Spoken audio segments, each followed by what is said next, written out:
जी अस्सलाम वालेकुम। कैफ और आज के लेक्चर आगाज़ करते हैं। Lecture number 34।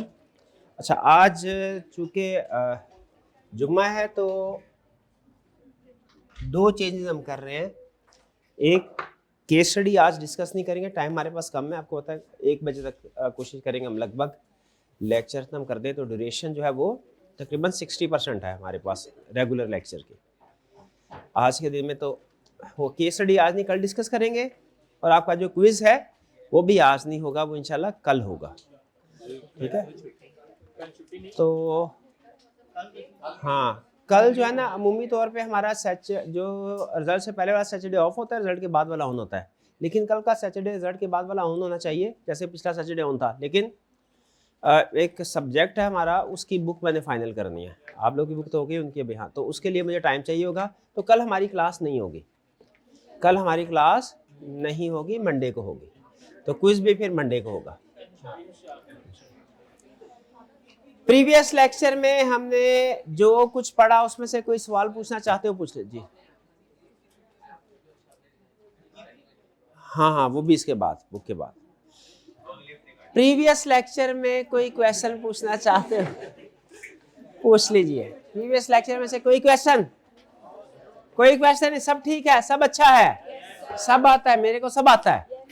ओके, चलिए आगे चलते हैं।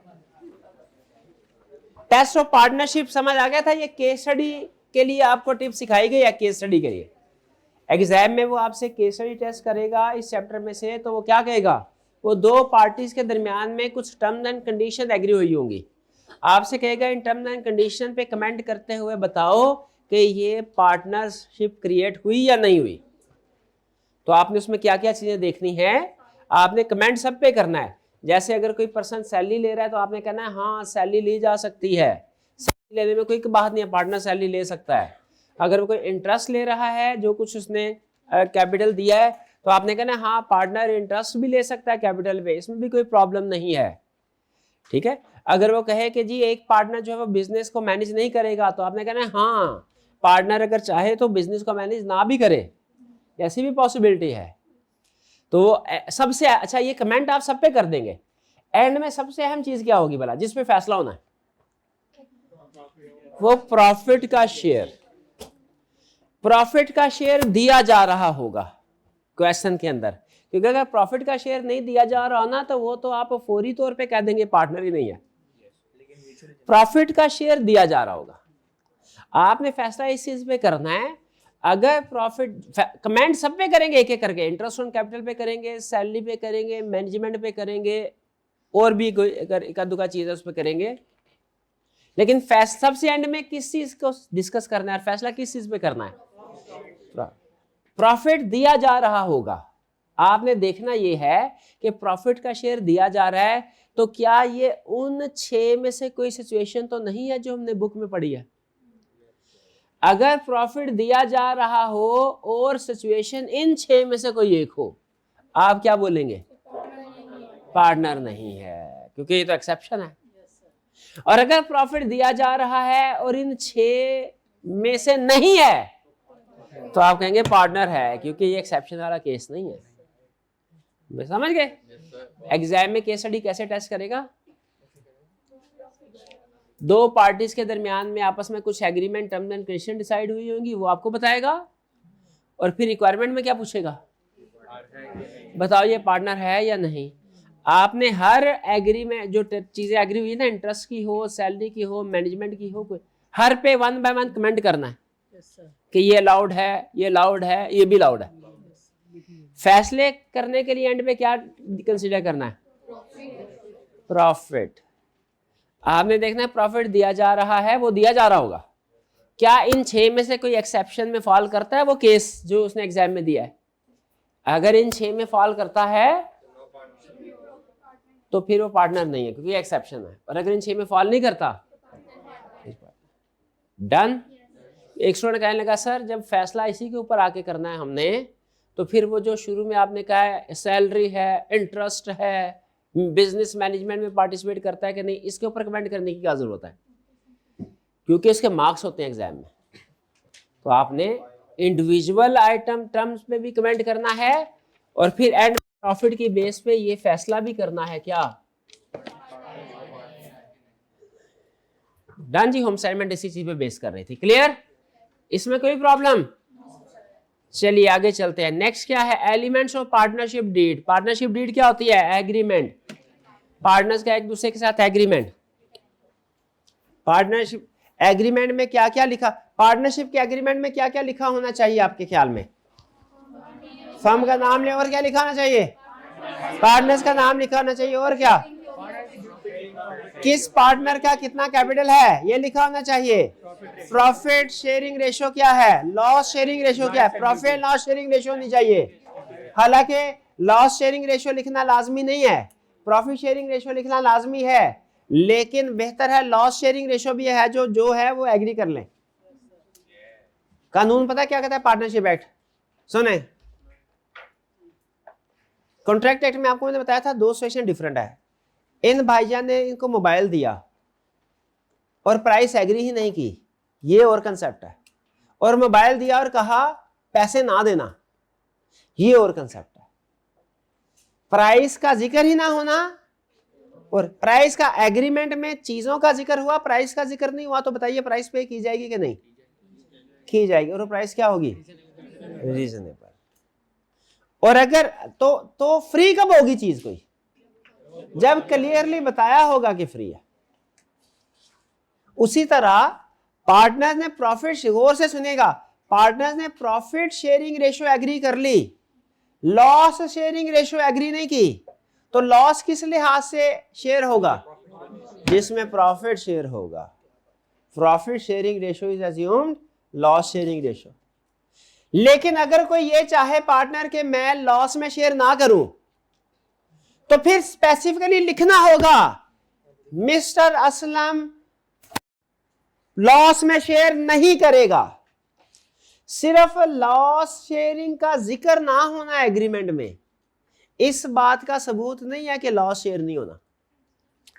In the absence of information, अगर लॉस शेयरिंग रेशियो कुछ भी मेंशन नहीं है तो वो क्या होगी भला?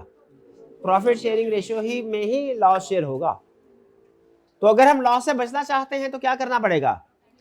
तो फिर साइलेंट नहीं रहना, क्लियरली लिखवाना है एग्रीमेंट में क्या कि ये पार्टनर लॉस शेयर नहीं करेगा। भाई बात समझ आ रही है आपको?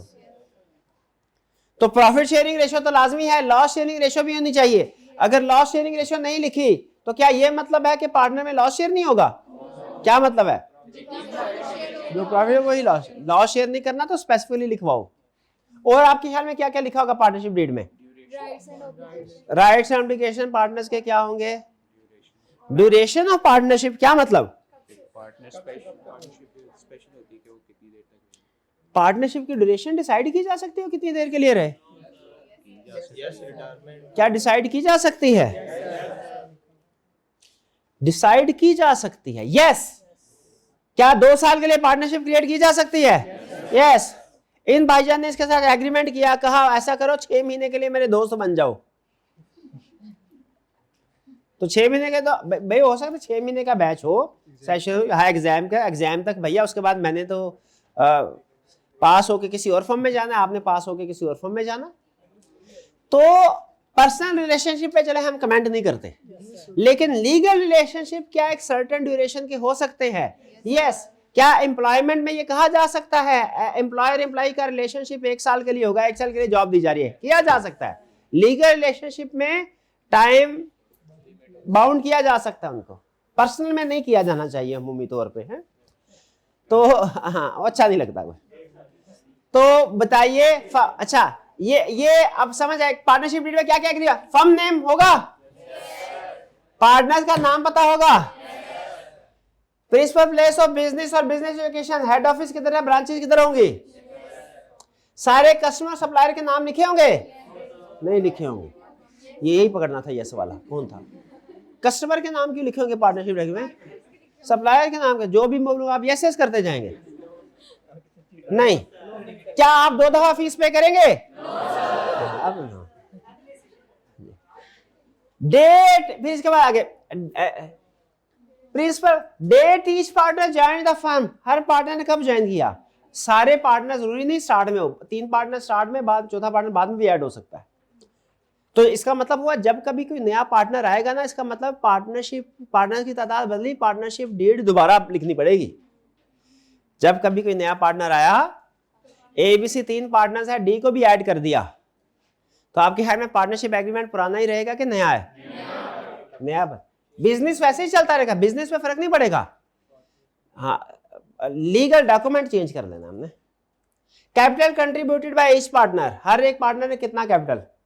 क्या सबके लिए बराबर लाजमी है कि कैपिटल कंट्रीब्यूट करे? कि कोई हो सकता है कम करे, कोई ज्यादा करे? कि सबका इक्वल होना चाहिए? कोई कम ज्यादा हो सकता है? सोच के जवाब देना। कोई ऐसा हो सकता है जिसका कैपिटल ही ना हो? ऐसा भी हो सकता है। हाँ, तो बिजनेस कैसे चल रहा होगा? वो दूसरे पार्टनर कर रहे होंगे। इस्लामिक फाइनेंसिंग में सुना है मुदारबा? मुदारबा में यही होता है, क्या एक पार्टनर पैसे इन्वेस्ट करता है, दूसरा अपना स्किल इन्वेस्ट करता है। तो कोई पार्टनर हो सकता है कुछ ने पैसे इन्वेस्ट, कैपिटल इन्वेस्ट किया, कुछ ने ना किया हो, पॉसिबल है, पॉसिबल है। फिर ड्यूरेशन और पर्पस ऑफ पार्टनरशिप, क्या पार्टनरशिप की ड्यूरेशन हो सकती है? ऐसा हो सकती है। पर्पस भी हो सकता है, बिल्कुल। आओ भाई, पर्पस ये गवर्नमेंट की तरफ से डैम मिला है, ए इंजीनियर, तुम इंजीनियर हो, मेरे पास पैसे हैं, पार्टनरशिप करते हैं, तो तुम डिजाइन बनाना, उस डिजाइन के मुताबिक उसके ऊपर ईंट गारा मैं लपेट दूंगा, तो मिलके डैम बनाते हैं। हमारी पार्टनरशिप कब तक होगी? जब तक डैम नहीं बन जाता। तो पार्टनरशिप सर्टेन पीरियड और purpose, P for period, P for purpose के लिए हो सकती है। पार्टनरशिप हो सकता है कि मतलब बगैर पीरियड पर्पस स्पेसिफाई किए चले, और हो सकता है उसका पीरियड पर्पस, अगर आपने उसका पीरियड या पर्पस स्पेसिफाई करना है तो फिर पार्टनरशिप एग्रीमेंट में लिखना पड़ेगा। तो जिस पीरियड के लिए पार्टनरशिप बनी वो पीरियड पूरा हुआ तो पार्टनरशिप क्या है? ऑटोमेटिकली खत्म, के नोटिस की जरूरत है? पर्पस के लिए बनी, पर्पस पूरा हुआ, पार्टनरशिप ऑटोमेटिकली खत्म, के नोटिस की जरूरत है। लेकिन अगर पीरियड या पर्पस नहीं लिखा हुआ था, अब पार्टनरशिप खत्म करनी है किसी पार्टनर ने, तो नोटिस होगा, नोटिस होगा, पब्लिक नोटिस के personal notice, public notice. Partner बाहर जा रहा है, ऐसे बाकी लोगों को गलतफहमी ना हो जाए, पब्लिक नोटिस होगा। पब्लिक नोटिस का मतलब अखबार, इश्तिहार, यानी सारे लोगों को बताना है, सारे लोगों को बताना है। प्रॉफिट शेयरिंग रेशो दी होगी, लॉस शेयरिंग रेशो क्यों नहीं लिखी हुई है? ओ भाई, इधर प्रॉफिट शेयरिंग रेशो लिखी है पार्टनरशिप एग्रीमेंट में, लॉस शेयरिंग रेशो क्यों नहीं लिखी हुई? हाँ, क्योंकि लिख दे तो अच्छा है, ना लिखे तो जिस रेशो पर, और अगर लिख दी, अच्छा, अगर प्रॉफिट शेयरिंग रेशो भी लिखी है, लॉस शेयरिंग रेशो भी, क्या दोनों का सेम होना जरूरी है? नहीं, शाबाश। सैलरी अगर किसी पार्टनर को मिल रही है, क्या एग्रीमेंट में लिखना होगा? लिखेंगे तो सैलरी मिलेगी, नहीं लिखेंगे तो पार्टनर जितना मर्जी रोता रहे, आपने उसे रोने देना है, सैलरी नहीं देनी। कमीशन किसी पार्टनर को अगर वो कोई एक्स्ट्रा काम करता है या कोई, क्या कमीशन मिलेगा? अगर एग्रीमेंट में तय पाया है तो फिर मिलेगा, वरना कमीशन पार्टनर जितना मर्जी शोर मचाए। इंटरेस्ट ऑन कैपिटल मिलेगा, अगर लिखा हुआ है तो मिलेगा इंटरेस्ट ऑन कैपिटल, और अगर नहीं लिखा है एग्रीमेंट में तो फिर नहीं मिलेगा, पार्टनर जितना मर्जी शोर मचाए, रोता रहे, रोने दो उसे, इंटरेस्ट नहीं देना उसे। Rights and duties of partner, partner की राइट्स एंड ड्यूटीज क्या है, ये लिखा होगा कि किसके क्या राइट्स है, क्या ड्यूटी है। If any term is missing, the default rules of partnership act automatically apply. इसका क्या मतलब है?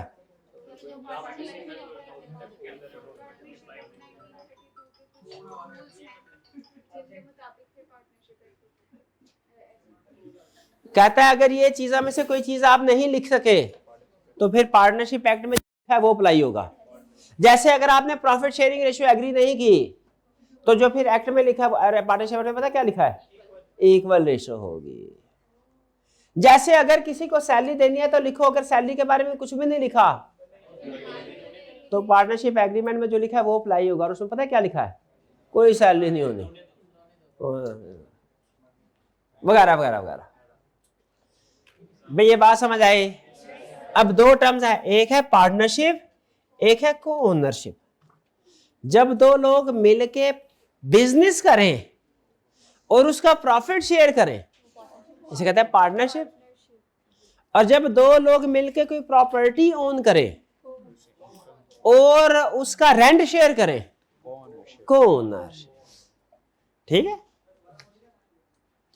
अगर दो लोग मिलके बिजनेस स्टार्ट करें और उसका प्रॉफिट शेयर करें तो वो दोनों कौन है? पार्टनर्स। पार्टनर्स, क्योंकि बिजनेस कर रहे हैं। क्यों? क्योंकि प्रॉफिट शेयर कर रहे हैं।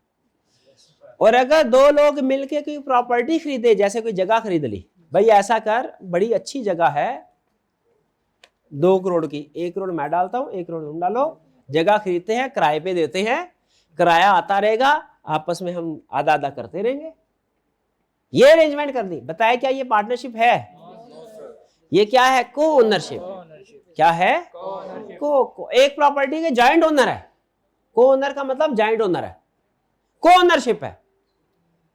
क्यों बोला? दूसरी रीजन क्या है? क्योंकि ये प्रॉफिट शेयर नहीं कर रहे, क्या कर रहे हैं? रेंट शेयर कर रहे हैं। प्रॉपर्टी में प्रॉपर्टी आएगी।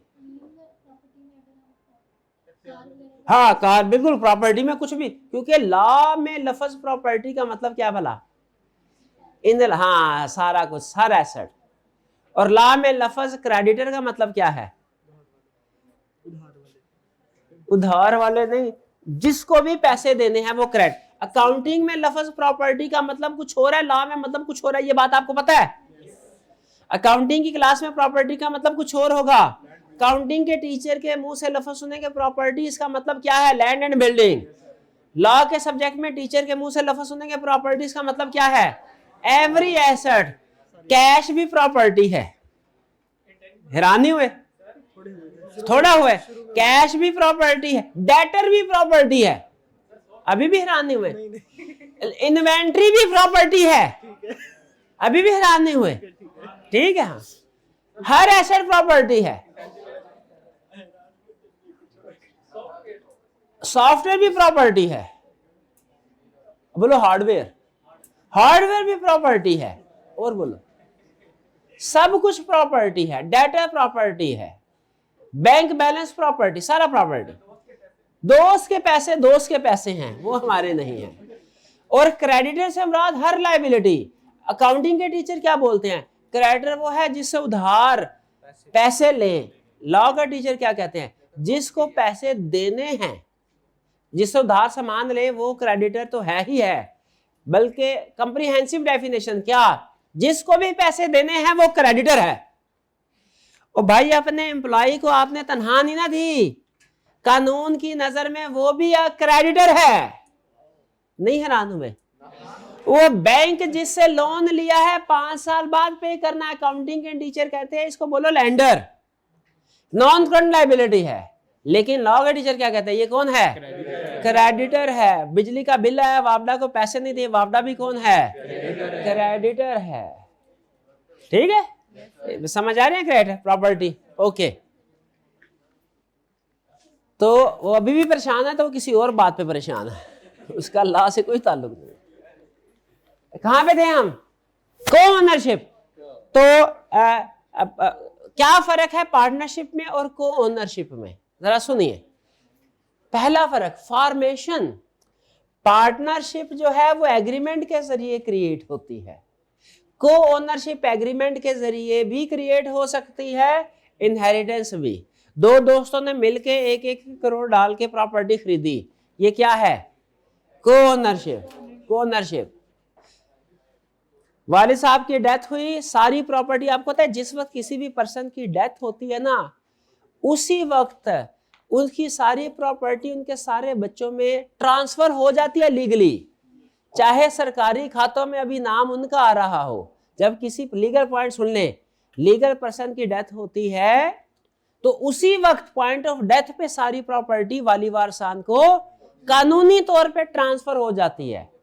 बाद में फिर अलग से वो डॉक्यूमेंट्री वर्क करवाना होता है। इसलिए किसी की डेथ हो जाए तो जो प्रॉपर्टी सेल करने के लिए उसके सारे वाली वारसान के अप्रूवल की जरूरत होती है। तो अब ये सारे किसी की डेथ हो गई, इनहेरिटेंस में प्रॉपर्टी 4 बच्चे थे उनके नाम पे ट्रांसफर हो गई, ये चारों कौन है? पार्टनर के को ओनर। तो डेथ के केस में को ओनरशिप क्रिएट हो सकती है, लेकिन डेथ के केस में पार्टनरशिप जब कभी क्रिएट होगी किस बेस पे होगी? इनहेरिटेंस में नहीं होगी। को ओनरशिप इनहेरिटेंस में भी क्रिएट हो सकती है। बात समझ आई फॉर्मेशन की? बिजनेस रिक्वायरमेंट, पार्टनरशिप में बिजनेस होना, को ओनरशिप में बिजनेस होना जरूरी। भाई गांव में वाले साहब ने पुरानी हवेली खरीदी हुई थी, उनकी डेथ हुई, हवेली के ऑटोमेटिकली दोनों भाई मालिक बन गए, लेकिन हवेली वैसे ही खाली की खाली है, को ओनर हैं लेकिन पार्टनर नहीं। ठीक है, पार्टनरशिप के लिए क्या जरूरी है? बिजनेस भी चला रहे हो। अगर बिजनेस नहीं चला रहे, कोई चैरिटी का काम चला रहे हैं, फैसला हुआ हवेली में स्कूल बना दिया जाएगा और फ्री ऑफ कॉस्ट गांव के लोगों बच्चों को तालीम की सहूलियात फराहम की जाएगी। पार्टनरशिप के ओनरशिप कौन है? पार्टनरशिप नहीं। क्यों नहीं है पार्टनरशिप? बिजनेस नहीं चला रहे। नंबर ऑफ पर्संस कम से कम, ज्यादा से ज्यादा नॉर्मली 20, लेकिन को ओनरशिप में कोई नहीं है। ठीक, अगर किसी के 30 बच्चे हैं तो उसकी डेथ हुई तो को ओनर्स की तादाद क्या हो जाएगी? 30 हो जाएगी। 31 होगी। अपन आपको डाल लो है, कहीं ना कहीं मैं फिट हो जाऊँ, 30 फिट हो, मैं भी फिट हो जाऊं। और भाई उसके बच्चे हैं, क्लास नहीं है कि 30 बच्चे बैठे हैं, आगे 31 में एडजस्ट हो जाएगा। हाँ फिर अच्छा चले आगे चलते हैं। तो नो फिर प्रॉफिट शेयरिंग, पार्टनरशिप में प्रॉफिट शेयरिंग जरूरी है, को ओनरशिप में प्रॉफिट शेयरिंग है ही नहीं। क्यों भला? क्योंकि प्रॉफिट शेयरिंग के बजाय उधर क्या होता है? रेंट शेयर होता है। उधर तो रेंट शेयर होता है अगर रेंटेड हो प्रॉपर्टी। एजेंसी रिलेशनशिप, क्या पार्टनर एक दूसरे के एजेंट हैं? ए बी का एजेंट है, बी ए का एजेंट है। क्या मतलब? ये क्या बात हुई? हो सकता है। को ओनरशिप में ऐसा हो सकता है? नहीं हो सकता। भाई कुछ रिलेशनशिप में ऐसे हो सकता है कि एट द सेम टाइम वो इसका एजेंट है और वो उसका एजेंट है। ए बी का भाई है तो बी ए का भाई है, पॉसिबल है। और अगर ए बी का वालिद हो तो बी तो ए का वालिद नहीं होगा ना। तो बाज़ औक़ात म्यूचुअल एजेंसी होती है और बाज़ औक़ात तो पार्टनरशिप में हर पार्टनर दूसरे का प्रिंसिपल भी है, एजेंट भी है। वो मेरा भाई, मैं उसका भाई, प्रिंसिपल भी है, एजेंट भी है। लेकिन को ओनरशिप में एजेंसी नहीं है। को ओनरशिप में अगर एक पर्सन एग्रीमेंट करता है, क्या दूसरे पे पूरा करना लाजिम है? को ओनरशिप में एक भाई ने लोन लिया, क्या दूसरा भाई पे करने का पाबंद है? लेकिन पार्टनरशिप में एक पार्टनर ने लोन लिया, दूसरा पे करने का पाबंद है? यस है, यस है। अब हैरान हो सर, अगर 4 पार्टनर है, एक पार्टनर बैंक से 10 करोड़ का लोन लेके दुबई निकल जाए तो क्या दूसरे पे करेंगे? फिर करेंगे। अगर बिजनेस के पास इतने पैसे नहीं है, दूसरे के घरों से निकाल जाएगा। तो बड़ा अच्छा बिजनेस बता रहा हूं आपको, पार्टनरशिप क्रिएट करें, बैंक से लोन लें, दुबई निकल जाए। दुबई में पार्टनरशिप क्रिएट करें, बैंक से लोन लें, स्विट्जरलैंड निकल जाए। मैं कब जा रहा हूँ, आप कब पार्टनरशिप कर रहे हैं मेरे साथ? तो उस पर डिपेंड करता है ना। चलिए, ट्रांसफर ऑफ इंटरेस्ट का मतलब क्या होता है? अपना हिस्सा बेच देना। ये इंटरेस्ट सूद वाला इंटरेस्ट नहीं है, ये हिस्से वाला इंटरेस्ट है। ट्रांसफर ऑफ इंटरेस्ट का मतलब क्या है? अपना हिस्सा बेच देना।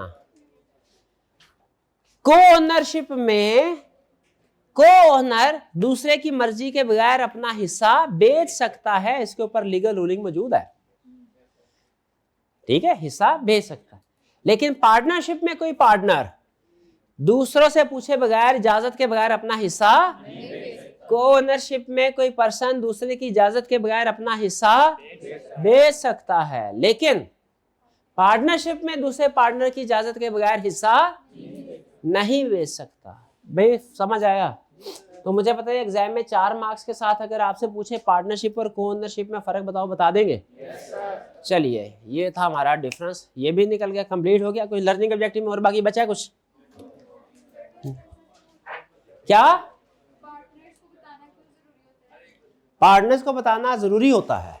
क्योंकि लॉ ने बोला कानून को पढ़ने का असूल है क्या? आपने ये सीखना है क्या होता है, क्यों होता है, ये नहीं सीखना। मुर्गी चोर जो है उसको 10-10 साल जेल भुगतता है, और जो कत्ल कर ले, कई मिसालें हैं। ऐसा क्यों होता है? नहीं सोचना। कानून क्या कहता है ये समझना है। कोई ना कोई होगी, कोई ना कोई शिक होगी जिसके मुताबिक इजाजत दे दी होगी, हमें क्या। तो लॉ को पेपर पास करना है कि प्रैक्टिस करनी है? तो क्या, और खासतौर पे लॉ में कोई सुन, आपने टैक्स वाले टीचर से पूछा सर पाकिस्तान में टैक्स का रेट ये कितना रेट है इनकम टैक्स का? हाँ स्लैब है ना, तो सर ये 20% क्यों है, 10% क्यों नहीं? क्या कहते हैं? लॉ में लिखा हुआ है, शाबाश। तो ये ऐसा क्यों है? इजाजत, पार्टनरशिप में इजाजत लेना क्यों? क्योंकि लॉ में, वैसे बता दूं क्योंकि अमूमी तौर पे जो पार्टनरशिप होते हैं ना, याद रखे पार्टनरशिप का एक असूल है। पार्टनरशिप, चार्टर्ड अकाउंटेंट होते हैं ना, जो चार्टर्ड अकाउंटेंट, एक जगह मैं पढ़ा था, रिसर्च ये बताती थी उनकी एवरेज एम्प्लॉयमेंट पीरियड किसी एक जगह पे 5 साल होता है। चार्टर्ड अकाउंटेंट 5 साल से ज्यादा किसी एक जगह पे टिकता नहीं है।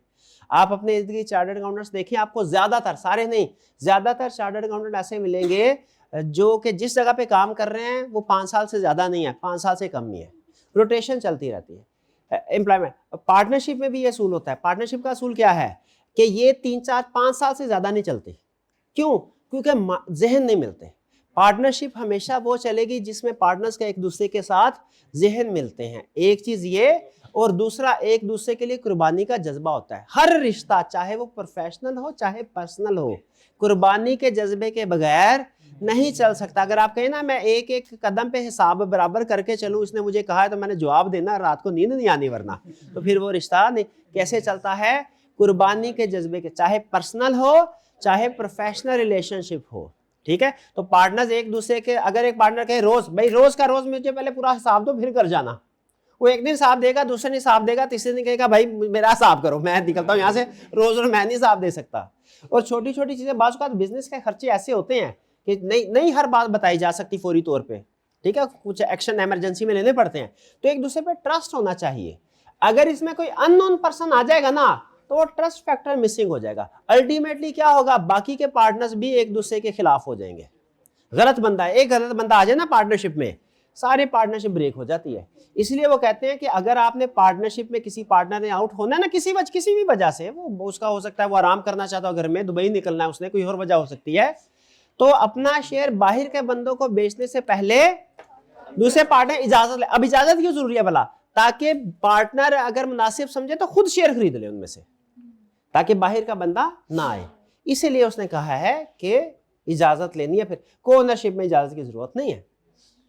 चलिए आगे चले। लेकिन वो मैंने इसलिए बोला, हालांकि पहले भी समझा सकता था, लेकिन ये क्यों कहा कि लॉ समझने पास करना है तो क्या, ताकि किसी और क्वेश्चन में आप ये ना पूछ लें कि ये क्यों होता है। हाँ हाँ बिल्कुल बिल्कुल बिल्कुल। आगे चलते हैं नेक्स्ट। अब हम क्या पढ़ने जा रहे हैं? ना ना ना ना ना, आप समझ रहे हैं हम टाइप्स ऑफ पार्टनर नहीं, दो टाइप्स ऑफ पार्टनरशिप और types of partner. Types of partnership पहले पढ़ा दें। दोनों कंसेप्ट डिफरेंट है। टाइप्स ऑफ पार्टनरशिप और कंसेप्ट है, टाइप्स ऑफ पार्टनर, और दोनों ही तकरीबन सारे ही आपने पढ़े हुए। क्या आपने ये पढ़ा अभी थोड़ी देर पहले, क्या ये पढ़ा कि पार्टनरशिप एक फिक्स्ड पीरियड या पर्पस के लिए बनाई जा सकती है, और ये भी हो सकता है फिक्स पीरियड या पर्पस ना हो। यही तो दो टाइप्स हैं। तो पार्टनरशिप की दो टाइप्स क्या हैं? एक पर्टिकुलर पार्टनरशिप और दूसरा क्या है, partnership at will. P for particular partnership, कौन सी, पर्टिकुलर पार्टनरशिप, और दूसरी कौन सी है, एट विल। तो भाई ये पर्टिकुलर पार्टनरशिप कौन सी है, जो किसी स्पेसिफिक पीरियड या पर्पस के लिए बनाई जाए। जैसे एक प्रोजेक्ट, भाई मिलके डैम बनाते हैं, मिलके पुल बनाते हैं, मिलके मूवी बनाते हैं, जैसे ही मूवी खत्म हुई पार्टनरशिप भी खत्म। भी समझ आ रहा है वैसे। और पार्टनरशिप यह है पर्टिकुलर पार्टनरशिप जो स्पेसिफिक पीरियड स्पेसिफिक पर्पस के लिए, प्रोजेक्ट के लिए बनाई जाए, 2 साल के लिए। ये कौन सी पार्टनरशिप है, पर्टिकुलर। 5 साल के लिए ये शॉपिंग मॉल बनाना है, जब तक शॉपिंग मॉल नहीं बनता तब तक पार्टनरशिप चलेगी, पर्टिकुलर पार्टनरशिप। और अगर ये पीरियड या पर्पस मेंशन ना किया जाए, partnership at will. At will का मतलब मर्जी है, मर्जी है, जब तक मर्जी चलाओ। पार्टनरशिप कब तक चलेगी, जब तक आपकी मर्जी है चलाओ, जब तक नहीं, जब नहीं मर्जी नोटिस दो और निकल जाओ, नोटिस दो और निकल जाओ, नोटिस के बगैर नहीं निकलना। ड्यूरेशन क्या है पर्टिकुलर पार्टनरशिप में, जब तक वो टाइम पीरियड या पर्पस पूरा नहीं होता पार्टनरशिप चलती रहेगी, और जैसे ही टाइम पीरियड या पर्पस पूरा हुआ खत्म। जबकि पार्टनरशिप एट विल में कितना ड्यूरेशन होगा पार्टनरशिप का, भाई चलती रहेगी जब तक कि कोई इसको डिसॉल्व ना करे, जब तक कि कोई पार्टनर इसको। पार्टनरशिप कैसे डिसॉल्व होती है भला, तो थोड़ा हमारे डिसॉल्व हो जाती है, तेजाब फेंक के उसके ऊपर डिसॉल्व हो जाती है, कैसे होती है, नोट आग लगने से भी नहीं होती, हाँ नोटिस से, नोटिस इशू होने से। नोटिस पार्टनरशिप कैसे डिसॉल्व, जब एक पार्टनर दूसरे पार्टनर को नोटिस दे देगा भैया आज के बाद मैंने काम नहीं करना, तो पार्टनरशिप डिसॉल्व हो गई। इसका मतलब है पर्टिकुलर पार्टनरशिप वो जो एग्रीमेंट में जो भी स्पेसिफिक पीरियड पर्पस लिखा है वो कंप्लीट होने पे डिसॉल्व होगी, और पार्टनरशिप एट विल नोटिस देने पे डिसॉल्व होगी। नोटिस में लिखा 10 तारीख से मैं पार्टनरशिप का हिस्सा नहीं, पार्टनरशिप कब डिसॉल्व हुई, 10 को। अगर नोटिस में लिखा मैं पार्टनरशिप का हिस्सा नहीं, डेट नहीं लिखी, अभी से ये फर्म ही खत्म होगी। फर्म कैसे खत्म होती है, फर्म कैसे खत्म होगी भला, फर्म को आग नहीं, फर्म को आग नहीं लगती, वो बिल्डिंग को आग लगती है, फर्म को नहीं। फर्म की डेफिनेशन में क्या पढ़ा था, हाँ सारे पार्टनर्स, सारे पार्टनर्स, तो सारे पार्टनर को आग लग जाए फिर ठीक है, फिर डिसॉल्व हो जाएगी। हाँ, ना लगाएं सब डिसॉल्व करने, किसी और तरीके से डिसॉल्व कर लें। पर्टिकुलर पार्टनरशिप की डिसोल्यूशन कैसे होगी, कोई नोटिस रिक्वायर्ड नहीं है। पार्टनरशिप एट विल कैसे होगी, रिटन नोटिस के ज़बानी कलामी। इफेक्टिव डेट क्या होगी डिसोल्यूशन की,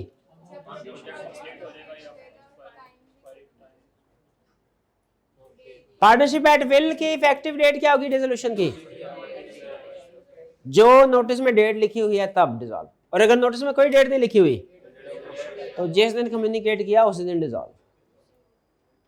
जैसे होता है रिटायरमेंट, रिजाइन करते हैं हम जॉब से, तो डेट लिखते हैं कि सर इस दिन के बाद से मैं नहीं आऊंगा, और अगर डेट ना लिखे इमीडिएटली रिजाइन। कन्वर्जन, क्या पर्टिकुलर पार्टनरशिप कन्वर्ट हो सकती है पार्टनरशिप एट विल में,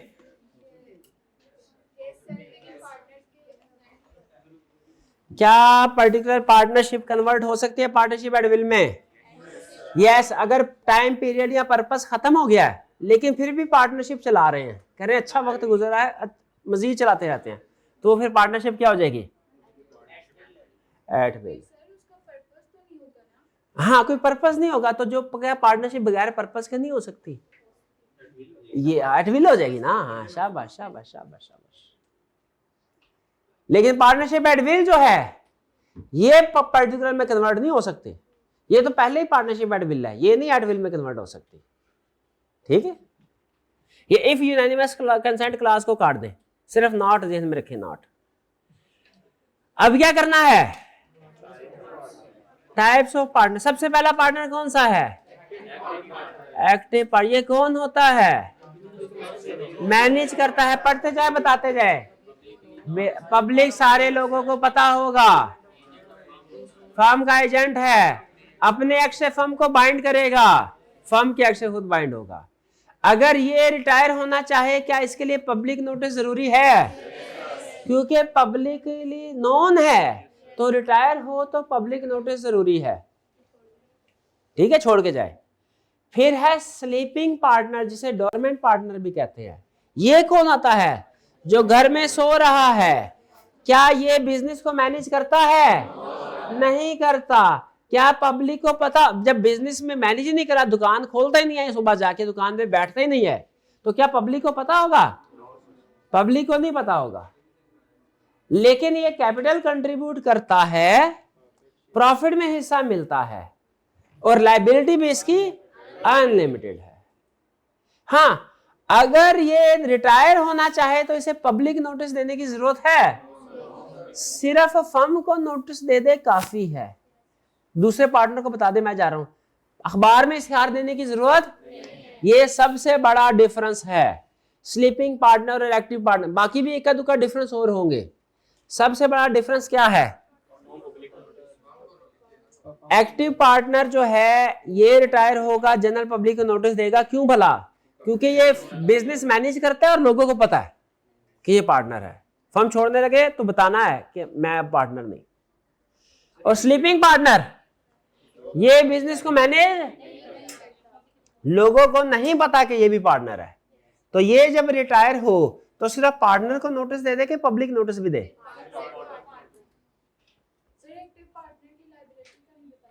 एक्टिव पार्टनर की लायबिलिटी, सारे पार्टनर की लायबिलिटी अभी बता देता हूं आपको। सारे पार्टनर की लायबिलिटी अनलिमिटेड है।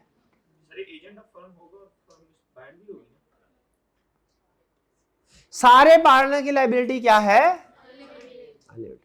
आगे चलते हैं। अच्छा, ये एक्टिव पार्टनर और स्लीपिंग पार्टनर तो फर्क समझ आ गया। ये एक और पार्टनर होता है साइलेंट पार्टनर। ये कौन है? ये वो पार्टनर होता है जो है तो पार्टनर, लेकिन ये मैनेजमेंट में रोल प्ले नहीं करता। मैनेजमेंट, हमारे घर के करीब थी एक बेकरी, मुझे हमेशा याद आ जाता है। बेकरी में वालिद साहब ने बेकरी बनाई और अपने बेटे के नाम कर, मतलब बेटा भी चलाता था, वालिद साहब भी अपने ज़माने में चलाते थे। फिर जब वालिद साहब की एज ज़्यादा हो गई ना, तो वालिद साहब फिर मैनेजमेंट दुकान के अंदर नहीं बैठते थे, लेकिन वो क्या करते थे, शाम को 4-5 बजे आते थे। वो दुकान के करीब जगह थी, उधर कोई झाड़ू पोछा लगा के, पानी शानी करके, तो टेबल लगा के दरमियान में साइड में 3-4 चेयर लगा देते थे। तो उनकी उम्र के ही 2-3 और बुजुर्ग आ जाते थे, वहाँ पे बैठ के चाय पीते थे, गपशप लगाते थे। वो एक छोटा सा उन्होंने क्या कहते एक बनाई होती थी गपशप लगाने के लिए। अब हालांकि बिजनेस प्लेस पे मौजूद थे, वो लोगों का पता भी था ये दुकान इनकी है, अंदर बेटा बैठा है इनका, लेकिन वो बिजनेस में पार्टिसिपेट, क्या इन्हें स्लीपिंग पार्टनर कहेंगे? वो तो घर में सोया पड़ा होता है।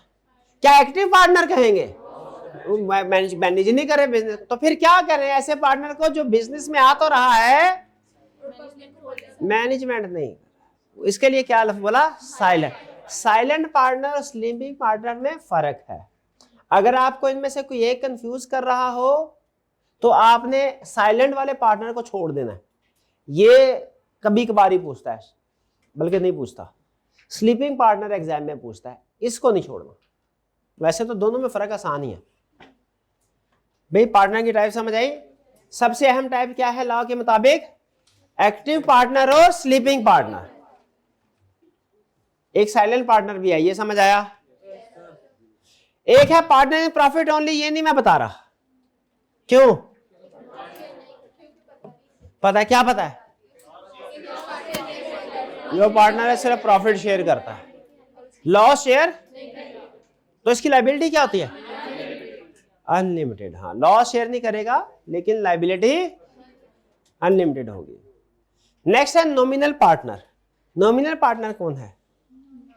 नाम का पार्टनर। नाम का पार्टनर, जैसे फर्ज कीजिए आजकल पाकिस्तान में कोई, वैसे तो कम ही शख्सियात हैं, ऐसी कोई शख्सियत जो समाजी शख्सियत हो, लोगों के भले के लिए काम करते हो और वो कंट्रोवर्शियल ना हो। है कोई मिसाल?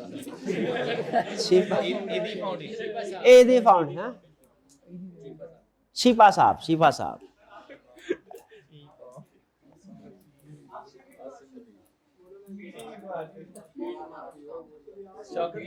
ओके,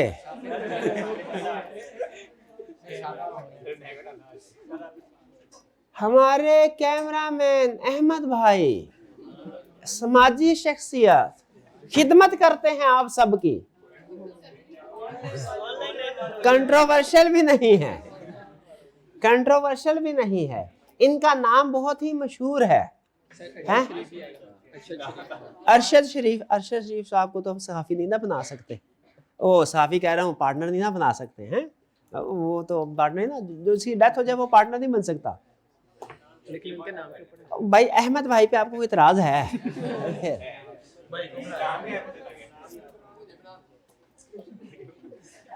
तो हमने कहा अहमद भाई ऐसा करें कि हमारे साथ पार्टनर बन जाए। उन्होंने कहा नहीं सर जी, मैं अपना काम कर रहा हूं, उसमें खुश हूं। मैंने कहा अच्छा ऐसा करें, बिजनेस से आपका ताल्लुक कोई नहीं होगा, आप सिर्फ, आपका नाम इतना मशहूर है, आप सिर्फ अपना नाम हमें दे दीजिए, जावेद मियादाद, सारी बातें छोड़े हैं, जावेद बाबर आजम, चले ठीक, बाबर आजम से बोला आप खुश।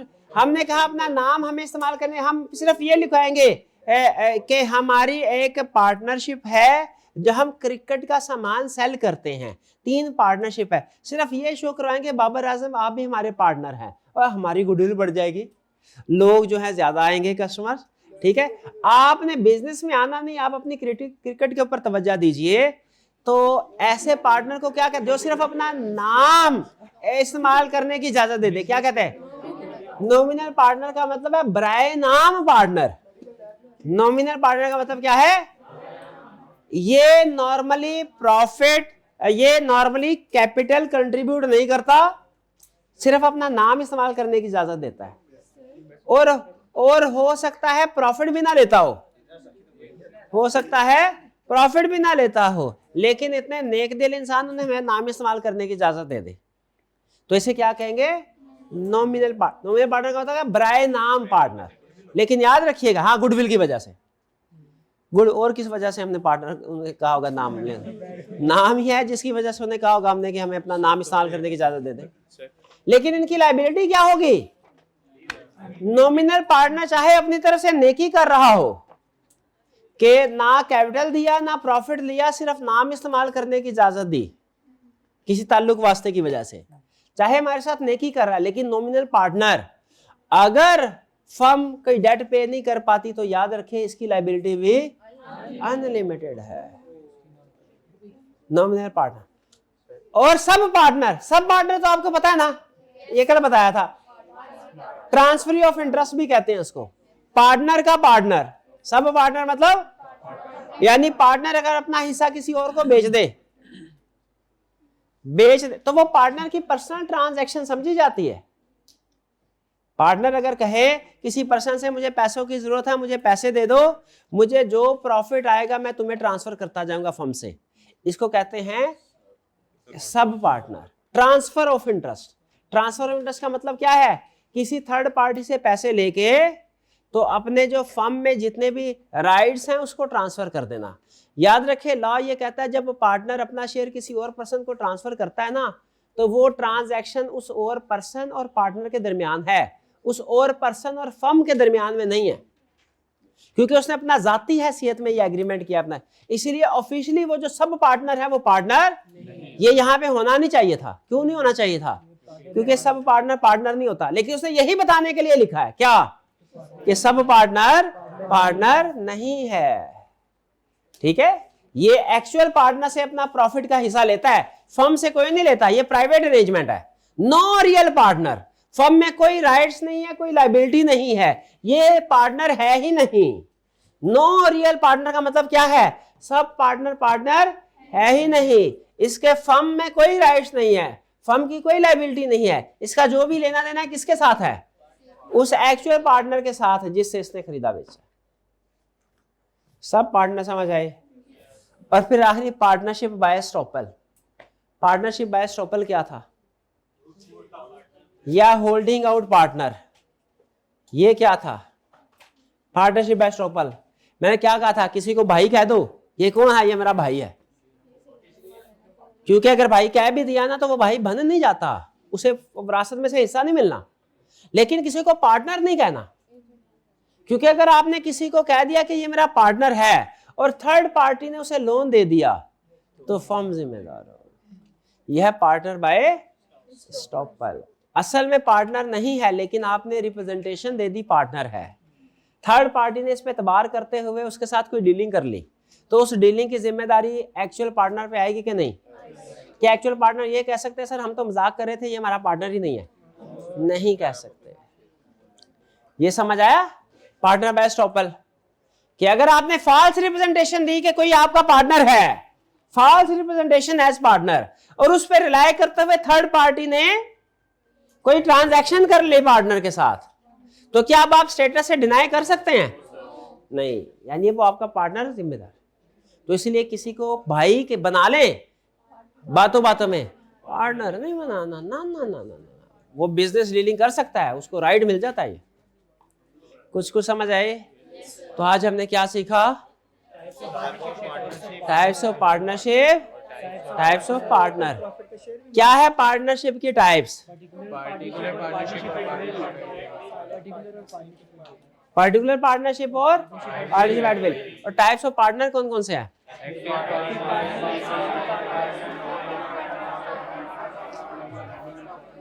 बट ठीक है, हाँ। Partner by estoppel, okay. Partner by estoppel हमारा सब पार्टनर हमारा एक्चुअल पार्टनर नहीं है, और पार्टनर बाय एस्टॉपल भी एक्चुअल नहीं है, लेकिन अगर आपने रिप्रेजेंट कर दिया और थर्ड पार्टी ने डीलिंग कर ली तो लेने देने के जिम्मेदार हम होंगे, ठीक है, लेकिन उसको प्रॉफिट में से हिस्सा नहीं मिलता।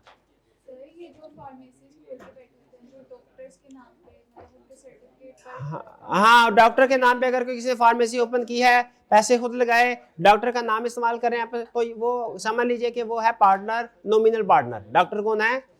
Nominal partner. चलिए आज का काफी केस स्टडी सामने आएगी ना, केस स्टडी, उसके ऊपर डिबेट करेंगे।